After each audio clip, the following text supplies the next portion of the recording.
હવે અપૂર્ણાંક સ્વરૂપમાંથી દશાંશ સ્વરૂપમાં ફેરવવા થોડી સમજ મેળવીએ. આ માટે અહીં ગુણાકારની અમુક જોડીઓ આપી છે. આ જોડીઓનો ગુણાકાર કરતાં 10 અથવા 100 અથવા 1000 મળે છે.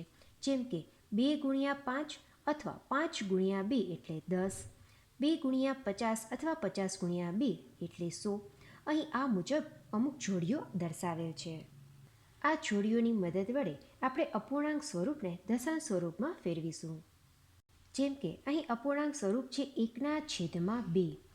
તેને મારે દશાંશ સ્વરૂપમાં ફેરવવા અહીં છેદમાં 10, 100 કે 1000 હોવા જોઈએ.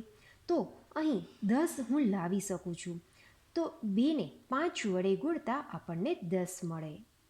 આમ મેં છેદમાં 2ને 5 વડે ગુણ્યા એટલે મને છેદમાં 10 મળ્યા. પણ જો છેદમાં 5 વડે ગુણું તો મારે અંશમાં પણ 5 વડે ગુણવા જ પડે. 5 વડે જ, અન્ય કોઈ સંખ્યા નહીં. આથી જો ન ગુણું તો તેનું મૂલ્ય બદલી જશે. હવે અહીં અંશમાં 5 એકા 5 અને છેદમાં 2 પંચા 10. આમ હવે છેદમાં 10 આવ્યા હોવાથી હવે હું દશાંશ સ્વરૂપમાં ફેરવી શકીશ. અહીં છેદમાં 10 તો અંશમાં રહેલી સંખ્યાના એક અંકની આગળ પોઈન્ટ.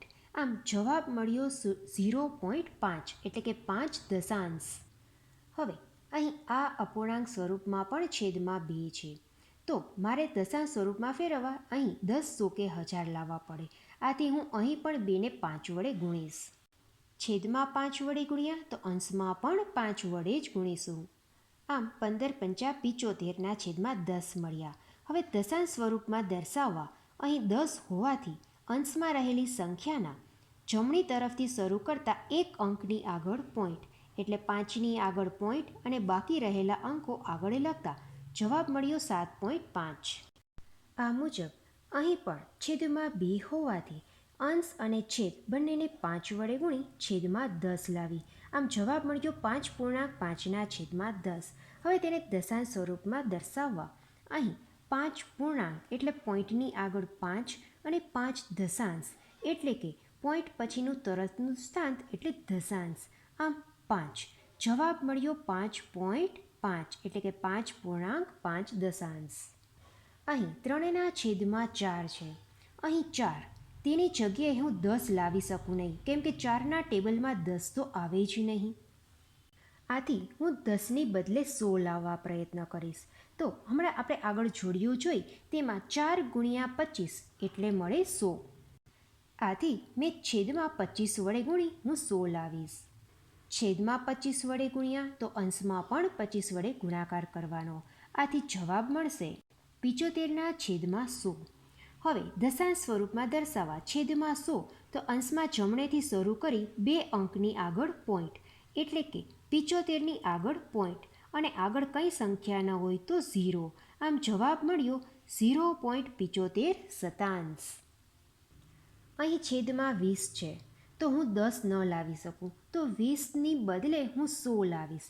10ની બદલે 100 એટલે કે 20ની જગ્યાએ 100 લાવવા હું 20ને 5 વડે ગુણીશ. 20 પંચા 100. આથી અંશને પણ 5 વડે ગુણવા પડે. આમ જવાબ મળ્યો 3.5 છેદમાં 100. પોઈન્ટમાં લખતા 3 પૂર્ણાંક એટલે 3 પછી પોઈન્ટ અને 5 શતાંશ એટલે પોઈન્ટ પછી 2 અંક. તો અહીં માત્ર એક અંક હોવાથી આગળ એક શૂન્ય મૂકતા 3.5 શતાંશ જવાબ મળ્યો. અહીં છેદમાં 25 છે તો અહીં મારે 10, 100 કે 1000 લાવવા 25ને 4 વડે ગુણતા 100 મળે. આમ 16ના છેદમાં 100 એટલે 0.16 અથવા 16 શતાંશ.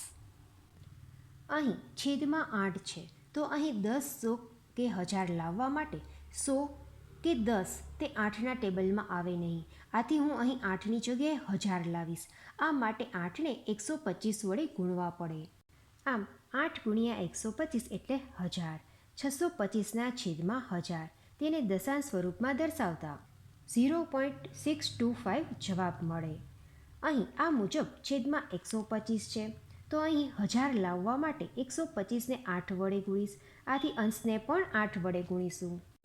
અહીં છેદમાં 1000 હોવાથી અહીં પોઈન્ટની 3 અંકની આગળ પોઈન્ટ એટલે 24 અને ત્રીજો અંક મેળવવા અહીં શૂન્ય લખ્યા. આ 3 અંકની આગળ પોઈન્ટ અને આગળ એક શૂન્ય ઉમેરતા જવાબ મળ્યો 0.024. અહીં છેદમાં 50 છે તો 50ને 2 વડે ગુણતા 100 મળે.